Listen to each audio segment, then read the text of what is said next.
오늘 하나님께서 우리에게 주신 은혜의 말씀은 요한일서 3장 8절입니다. 죄를 짓는 자는 마귀에게 속하나니 마귀는 처음부터 범죄함이라. 하나님의 아들이 나타나신 것은 마귀의 일을 멸하려 하심이라. 오늘 말씀의 제목은 알아야 해결되는 죄입니다. 선포되는 말씀을 통해 하나님의 은혜를 경험하는 시간이 되기를 소망합니다. 여러분, 우리는 죄를 말할 때 항상 다루는 게 선악과예요. 선악과로 인해 원죄가 발생했고 또 원죄로 말미암아 죄가 우리 안에 들어왔기 때문에, 그렇다면 선악과는 어떤 종류의 나무일까요? 그런 궁금증이 들잖아요. 근데 나무의 종류는 알 수가 없어요. 성경을 볼 때 에덴 동산 중앙에 실제로 있었던 과일 나무였던 건 분명합니다. 우리 창세기 2장 17절, 창세기 3장 3절 볼까요? 선악을 알게 하는 나무의 열매는 먹지 말라. 내가 먹는 날에는 반드시 죽으리라 하시니라. 동산 중앙에 있는 나무의 열매는 하나님 말씀에 너희는 먹지도 말고 만지지도 말라. 너희가 죽을까 하노라 하셨느니라. 이 나무는 과실주였을 겁니다. 근데 이 나무와 열매는 그것을 먹는 인간에게 사망을 가져다 주었지만 그 자체는 선해요. 그러니까 인간에게 사망이 온 것은 그 나무 열매 때문이 아니라 인간의 불순종 때문이잖아요. 이 금단의 열매가 선악과로 불린 이유는 인간 미래의 상태가 선하게 될 것인가 악하게 될 것인가를 결정하기 때문이에요.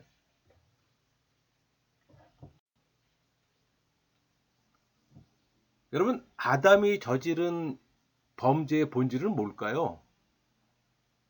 그 선악의 절대 기준이 되는 하나님 명령에 대한 전인격적 불순종이에요. 지성적 측면에서는 하나님 말씀보다 뱀의 말을 더 신뢰했잖아요. 감정적인 측면에서는 금지된 실과를 먹음으로써 또 불결한 만족을 얻었어요. 의지적인 측면에서는 하나님과 같이 되려는 욕망을 가짐으로써 전인격적으로 하나님께 범죄했던 겁니다. 그러니까 인간의 최초 범죄는 하나님께 대한 인간의 모든 범죄의 전형이에요. 다시 말해서 하나님께 대한 모든 범죄는 전인격적인 겁니다. 그것은 죄가 인간의 이 전인적인 마음의 그 자리를 잡는 것과 무관하지 않아요. 여러분, 우리 창세기 기록대로 말하는 뱀이 실제로 존재했을까요? 근데 성경은 인간이 말하는 뱀의 유혹을 받아 범죄했다고 창세기 3장에서 증거하고 있습니다. 그러니까 선악과 나무와 생명나무가 실제로 존재했던 나무같이 말하는 뱀 역시 실제적 존재였어요. 우리 창세기 3장 14절, 여호와 하나님이 뱀에게 이르시되 내가 이렇게 하였으니 내가 모든 가축과 들의 모든 짐승보다 더욱 저주를 받아 배로 다니고 살아있는 동안 흙을 먹을지니라. 이 말씀에서 하나님께서 단지 상징적 뱀이 아닌 실제적 뱀에게 저주하신 겁니다. 여러분, 뱀이 말을 할 수 있다는 것은 현대 인간의 이성으로 이해하기가 어렵죠. 근데 뱀이 말을 할 수 없었다 할지라도 어떤 외부적 능력을 힘입어 말을 했다고 보는 것이 바람직해요. 우리 비슷한 신뢰가 민수기에 나오잖아요. 민수기 22장에 나오잖아요. 거기서 우리 말람이 탔던 나귀가 하나님의 능력으로 말을 할 수 있었던 겁니다. 그러니까 사단은 뱀으로 하여금 말을 할 수 있게 할 만한 충분한 능력을 지닌 존재예요. 그래서 능력을 지닌 사단의 어떤 유혹과 이 공격에 대해 승리할 수 있는 길은 하나님의 능력을 덧입는 것 뿐이에요.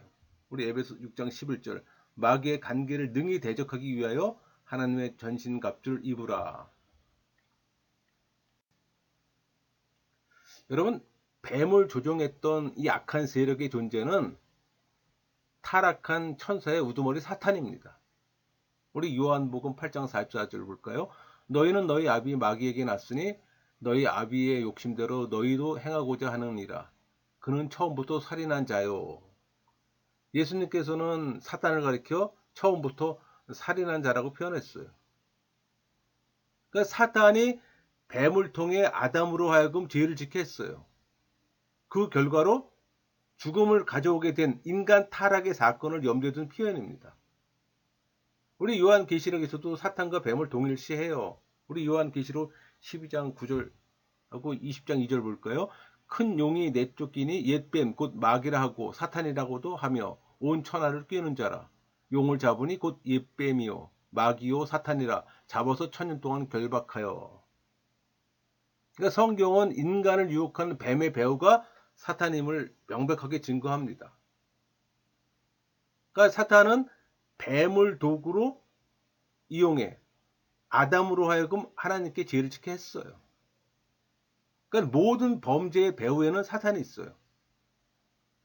그러니까 의의 종이 아닌 죄의 종이 된 자들은 죄를 확산하기 위한 사단의 도구예요. 본인은 아니라고 하지만. 그래서 예수님의 깃발 아래 서든 사단의 깃발 아래 서든 둘 중에 하나를 선택해야 합니다. 중간은 없어요. 그러니까 사단의 도구들은 이 세상 마지막 때에 사단과 함께 영원한 멸망에 처하게 될 겁니다. 죄의 문제를 해결하면 예수님 깃발 아래 서는 겁니다. 그럼 그리스도의 의가 주어져요. 그게 영생의 길이고.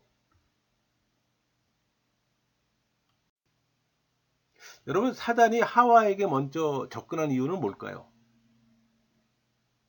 직접 왜 아담에게 접근하지 않고 하와에게 접근했을까요? 여러분, 하와는 언약의 당사자가 아니었어요. 그러니까 당연히 책임감도 적었을 겁니다.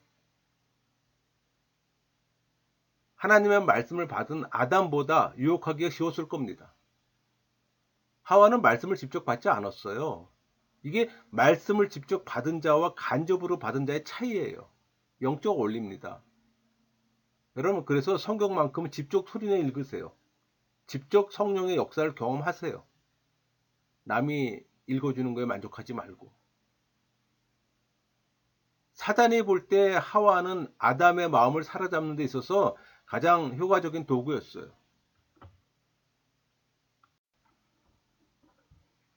여러분, 사단의 유혹 방법은 뭘까요?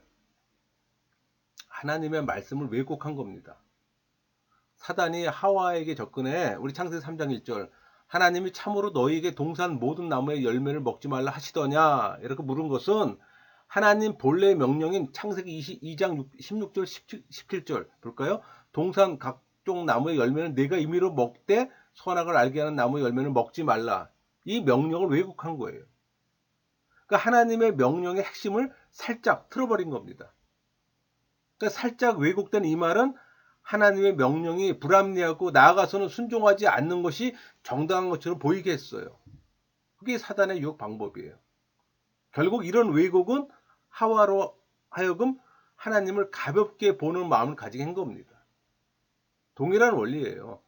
여러분, 성경 말씀도 누가 어떻게 전하느냐에 따라 그 결과는 엄청납니다. 바른 설교를 찾아 들으세요. 강단에서 선포되는 수많은 설교들이 복음과 교리에서 많이 벗어났어요. 정통 개혁주의 신학의 입장에서 말하는 겁니다. 우리 창세기 3장 4절 뱀이 여자에게 이르되 너희가 결코 죽지 아니하리라. 하나님 말씀에 덧붙인 겁니다. 사단은 인간이 하나님의 명령을 어기고 선악과를 따먹어도 결코 죽지 않는다고 유혹했어요. 이런 사탄의 말은 하나님을 무능한 분으로 만들었던 겁니다. 여러분, 하나님은 즉각적인 심판을 하지 않아요. 그렇다고 해서 죄를 묵과시는 분이 아닙니다. 그럼에도 불구하고 이런 생각은 계속 하나님을 부인하게 하고 그 결과 인간은 쉬지 않고 하나님을 반역해요. 여러분, 바른 교리가 장착되지 않으면 분별이 없어 참과 거짓을 구별 못해요. 그래서 듣기 좋은 것만 듣게 됩니다. 가장 위험한 것인데. 복음의 덫이라는 이 복음적 설교가 아닌 복음 설교를 찾아 들어야 합니다. 여러분, 사단은 하나님의 선하심을 공격했어요. 우리 창세기 3장 5절 볼까요? 너희가 그것을 먹는 날에는 너희 눈이 밝아져 하나님과 같이 되어 선악을 알 줄 하나님이 아심이니라. 이렇게 말했는데, 이는 하나님께서 무언가 선한 것을 감추고 계시다는 뜻이 담겨져 있는 겁니다. 또 이로 인해 하와는 하나님이 거짓말한다고 여기게 되었고 결국 하나님 명령을 어겼잖아요. 근데 사단이 하와를 유혹했던 방법은 역사를 통해 모든 사람들에게 똑같이 쓰고 있는 전략이에요. 그래서 사단의 전략을 분명하게 인식해 그 유혹에 넘어가지 않기 위해서 말씀의 분별력이 필요한 거예요. 여러분, 설교가 모두 참 말씀은 아니잖아요. 자유주의, 세대주의, 알미니안주의, 신정통주의를 분별할 줄 알아야 하는 겁니다. 바른 말씀을 찾아 직접 듣고 성경도 직접 읽으세요. 여러분, 영적 세계에서 직접과 간접의 차이는 엄청납니다. 여러분, 죄에는 죄책과 오염이 있잖아요. 이 죄의 오염은 죄인의 전 인격을 부패시켜 계속해서 죄를 짓게 합니다. 그러니까 거짓말한 사람은 그 거짓말을 은폐하거나 합리화시키기 위해서 또 다른 거짓말을 계속 하잖아요. 그러니까 죄는 습관적으로 범해요. 이것을 우리는 죄의 습관성이라고 얘기하는 겁니다. 그러니까 죄를 범하지 않으려면 처음부터 죄는 흉내내지도 마세요. 죄는 처음부터 철저하게 단절해야 합니다. 성경은 이와 관련해서 우리 데살로니가전서 5장 20절 악은 어떤 모양이라도 버리라 이렇게 증거하잖아요. 여러분, 죄는 죄를 범한 자의 심령을 부패케 다른 사람에게도 영향을 줘요. 그러니까 습관적으로 영향을 줘서 또 다른 죄를 범하게 하고 죄의 동참자가 되게 합니다. 그 예를 우리 아담과 하와의 범죄에서 봤잖아요. 뱀의 유혹을 받아 범죄한 하와는 아담에게 선악과를 주어 먹게 하고 죄의 동참자가 되게 한 겁니다. 우리 창세기 3장 6절 여자가 그 나무를 본즉 먹음직도 하고 보암직도 하고 지혜롭게 할 만큼 탐스럽기도 한 나무인지라. 여자가 그 열매를 따먹고 자기와 함께 있는 남편에게도 주매 그도 먹은지라. 잘 증거하잖아요. 여러분, 우리가 아담과 하와의 경우가 아니더라도 죄가 다른 사람에게 영향을 준다는 것을 우리의 경험을 통해서 잘 알 수 있어요. 이런 사실을 죄의 확장성 때문입니다. 그러니까 죄는 엄청난 이 확장성을 갖고 있어요. 여러분, 노아 홍수가 왜 있었습니까? 죄악이 세상에 가득했기 때문이잖아요. 우리 창세기 6장 5절 말씀처럼 여호와께서 사람의 죄악이 세상에 가득함과 그의 마음으로 생각하는 모든 계획이 항상 악할 뿐임을 보시고. 여러분, 죄는 빠르게 확장해 결국 전 인류를 멸망케 했어요. 죄를 경계하고 죄를 범했을 때는 즉시 회개함으로써 죄를 제거해야 합니다. 인간이 살아가는 세속은 죄의 구덩이에요. 죄를 줄이려면 피하는 게 상책입니다. 악한 자와의 교류를 나눔으로 죄에 물들어서는 안 돼요. 원천 봉쇄가 최선책입니다. 여러분, 죄의 최종 결과는 영원한 멸망이에요. 그러니까 죄는 죄를 낳고 습관적으로 죄를 범하게 합니다. 타인에게도 영향을 미쳐요. 그로 하여금 또 죄에 동참케 하고. 그러니까 죄의 굴레 아래 있는 모든 사람으로 하여금 영원한 멸망에 빠지게 하는 겁니다. 우리 아모스 9장 2절. 그들이 파고 수월로 들어갈지라도 내 손이 거기에서 붙잡아 낼 것이요 하늘로 올라갈지라도 내가 거기에서 붙잡아 낼 것이며. 그리고 또 죄의 파괴성을 인식해야 합니다. 그 누구도 죄로부터 안전하지 못해요. 우리는 항상 죄에 노출돼 있어요. 그래서 우리는 이 죄의 인식함에 있어 깨어 있어야 하는 거예요. 늘 바른 교훈 위에 서 있어야 하는 겁니다. 우리 베드로전서 5장 8절 근신하라 깨어라 너희 대적마귀가 우는 사자같이 두루 다니며 삼킬 자를 찾나니. 사도행전 20장 31절 그러므로 여러분이 일깨어 내가 3년이나 밤낮 쉬지 않고 눈물로 각 사람을 훈계하던 것을 기억하라. 여러분, 이런 말씀들을 늘 묵상해야 하는 겁니다. 그리고 우리 삶 가운데 적용해야 하는 거예요. 세상의 모든 존재의 기원이 하나님의 있기에 제 기원도 하나님께 있다고 헛소리하는 자유주의자들이 있어요. 물론 인본주의 관점에서 볼 때는 이 모순이 존재하는 것처럼 보여요. 하나님이 죄를 창조하지 않으셨다면 창조의 교회가 깨어지고 하나님이 창조하셨다면 거룩하신 하나님의 속성의 교류가 깨어지기 때문입니다. 여러분, 피조물은 지식의 유한성을 갖고 있어요. 모든 것을 다 할 수는 없잖아요. 피조물이 창조주의 지식을 다 이해할 수 없고 또 계시된 진리 가운데서 더러는 알기 어려운 것도 있어요. 그러니까 제 기원에 대한 인간 이성의 한계를 넘어서는 신비들을 그대로 남겨둬야 합니다. 인간 스스로 무리하게 풀려고 한다면 멸망을 면치 못할 겁니다. 우리 베드로후서 3장 16절 말씀처럼. 또 그 모든 편제도 이런 일에 관하여 말하였을 때 그 중에 알기 어려운 것이 더러 있으니 무식한 자들과 굳세지 못한 자들이 다른 성경과 같이 그것도 억지로 풀다가 스스로 멸망에 이르느니라.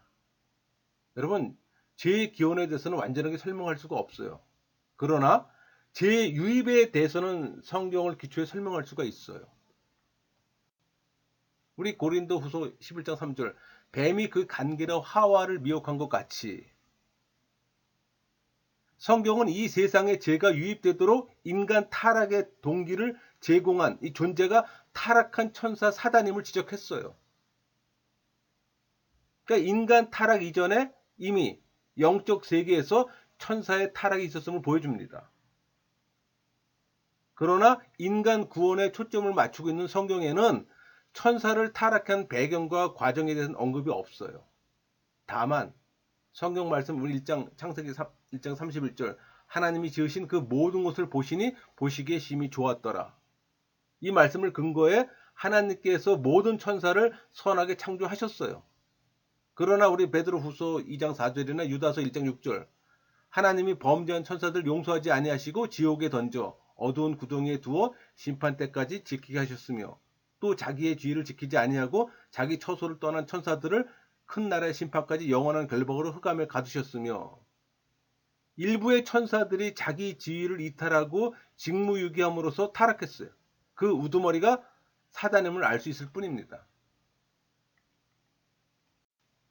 그렇다면 천사들의 타락 원인은 뭘까요? 교만입니다. 교만으로 천사들에게 주어진 자유를 남용했다고 성경은 증거해요. 우리 디모데전서 3장 6절, 새로 입견 자도 말지니 교만하여져서 마귀를 정죄하는 그 정죄에 빠질까 하며. 그러니까 천사들은 하나님과 같이 높아지려는 교만 때문에 자기 위치를 이탈하고 직무유기함으로 타락하게 된 겁니다.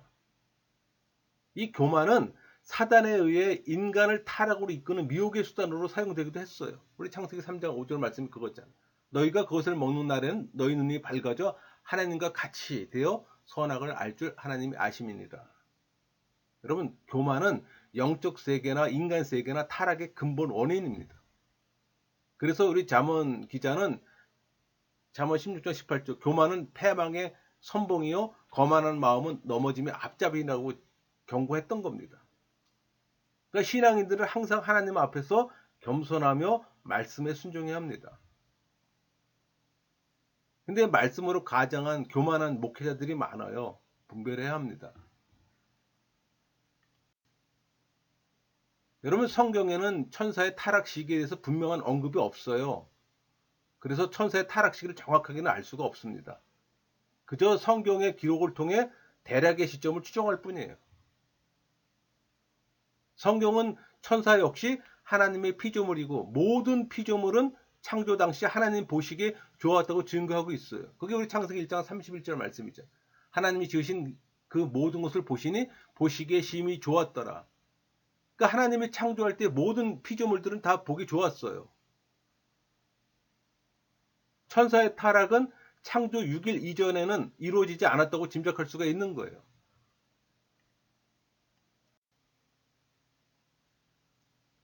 그러나 인간 타락의 동기를 제공한 이 사단의 등장으로 볼 때 인간 타락 이전에 천사의 타락이 선행한 것은 분명해요. 그 성경은 사단을 가리켜 처음부터 범죄한 자로 규정했잖아요. 우리 요한 복음 8장 44절, 여기 보면 너희는 너희 아비 마귀에서 났으니 너희 아비의 욕심대로 너희도 행하고자 하느니라. 그는 처음부터 살인한 자요. 또 요한일서 3장 8절에 죄를 짓는 자는 마귀에게 속하나니 마귀는 처음부터 범죄함이라. 하나님의 아들이 나타나신 것은 마귀를 멸하라 하심이라. 이렇게 규정하고 있잖아. 그러니까 여기서 처음부터란 인류 역사의 어떤 시초 시기를 말하는 거예요. 그러니까 천사의 타락 시기가 천지 창조 완료 직후부터 인간 타락 이전 사이에 어느 시점임을 우리는 알 수가 있는 거예요. 우리 요한일서 3장 8절에 여기 마귀의 일이란 구절이 나오잖아요. 이것은 그 하나님을 거역하고 사람들을 미혹시켜서 죄를 짓게 만드는 겁니다. 우리가 앞서 창세기 3장 1절에서 6절까지 말씀으로 설명했어요. 그러니까 이런 마귀를 타파하고 사람들이 오직 하나님만을 향하도록 하기 위해 그리스도께서 세상에 오셨어요. 그러니까 그리스도는 죄인을 어둠에서 구하셔서 하나님의 자녀로 만들기 위해서 오신 겁니다. 그리스도의 오심은 우리의 죄를 없애고 동시에 마귀의 일을 멸하시기 위함입니다.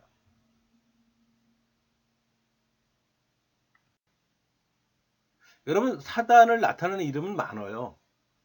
그 가운데 사단 다음으로 사단의 성격과 그 하는 일을 잘 나타내는 대표적인 이름은 마귀입니다. 근데 이 마귀는 헐 뜯는 자라는 뜻으로서 신약 성경에 말해서 35번이나 나와요. 그러니까 사단은 사람을 향해서는 하나님을 비방하고 하나님을 향해서는 사람을 비방하는 악한 존재예요. 그러니까 사람들 가운데서도 다른 사람을 비방하고 헐뜯기를 좋아하는 사람들이 있잖아요. 이것은 그들이 마귀의 자식임을 스스로 드러내는 것 같습니다.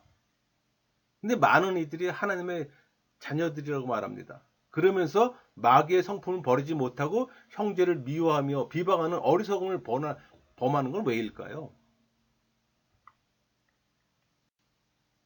여러분, 천사의 타락과 인간의 타락의 차이는 뭘까요? 그런 거 궁금증 가져보지 않았습니까? 인간의 타락은 아담의 타락으로 말미암아 전 인류가 정죄 아래 있게 됩니다. 천사의 타락은 타락한 천사 각 개체들만이 정죄 아래 있다는 거예요. 우리 마태복음 22장 30절 부활 때에는 장가도 아니가고 시집도 아니가고 하늘에 있는 천사들과 같으니라. 그러니까 천사는 혈연적 관계가 없는 개체로 창조된 거예요. 그들 사이에는 언약이나 대표성의 원리가 적용되지 않아요.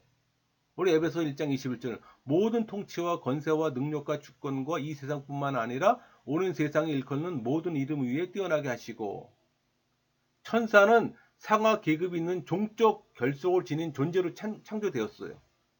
그러니까 종적인 대표로서 책임은 갖지 않아요.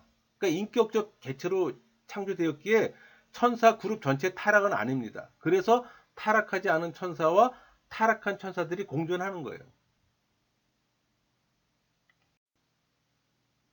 여러분, 성경은 우리 에덴 동산에서 아담이 뱀의 유혹을 받아 범죄함이 죄의 기원이라고 가르치고 있습니다. 우리 창세기 3장 4절 5절 뱀이 여자에게 이르되 너희가 결코 죽지 아니하리라. 너희가 그것을 먹는 날에는 너희 눈이 밝아져 하나님과 같이 되어 선악을 알 줄 하나님이 아심이니라. 이렇게 볼 때 천사의 타락과 인간의 타락 사이에는 중대한 차이가 있어요.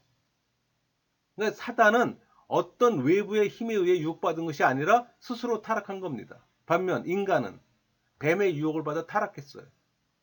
그러니까 인간의 타락이 외부 유혹에 기인했다고 그것이 인간의 죄에 면죄부를 주지는 않아요. 그러나 하나님께서 그리스도를 통해 인간을 죄에서 구원하신 이유를 제공해 준다고 말할 수 있습니다. 이제까지 죄를 다뤘습니다. 그렇다면 죄의 해결책은 뭘까요?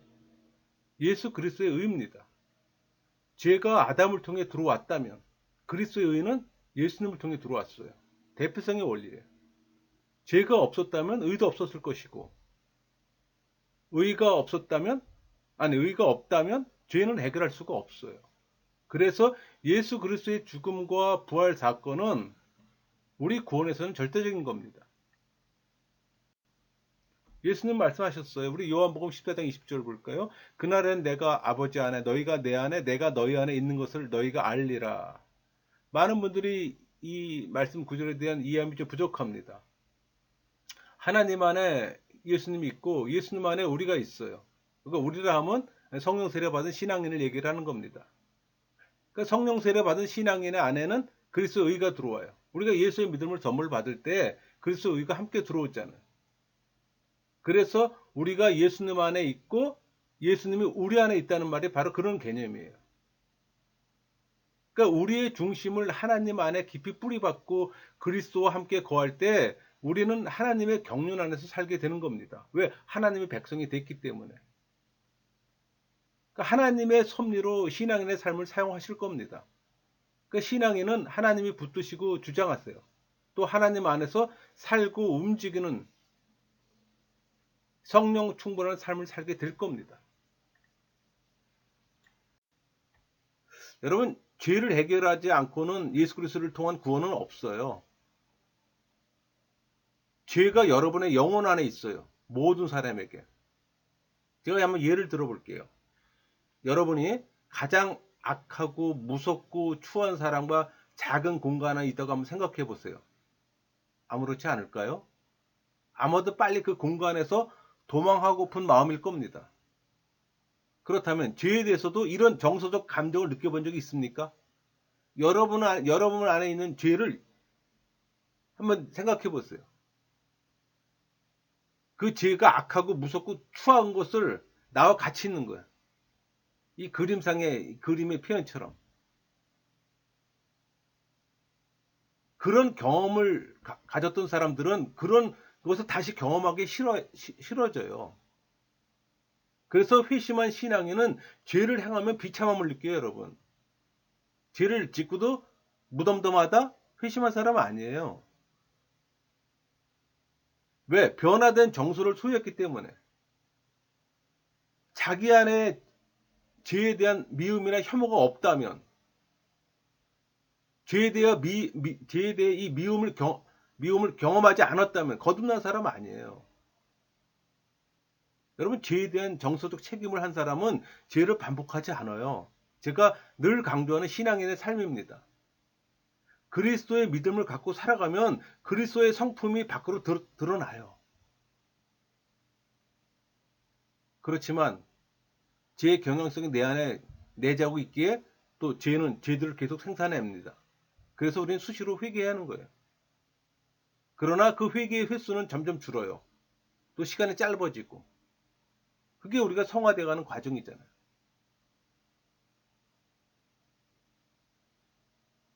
여러분, 죄를 짓게 지려면 여러분이 은혜를 많이 경험할 수밖에 없어요. 왜? 은혜를 경험하게 되면 그게 은혜를 많이 경험할수록 우리가 성화되어가는 거거든. 은혜를 경험하지 못했다? 50년을 신앙생활해도 성화될 수가 없습니다.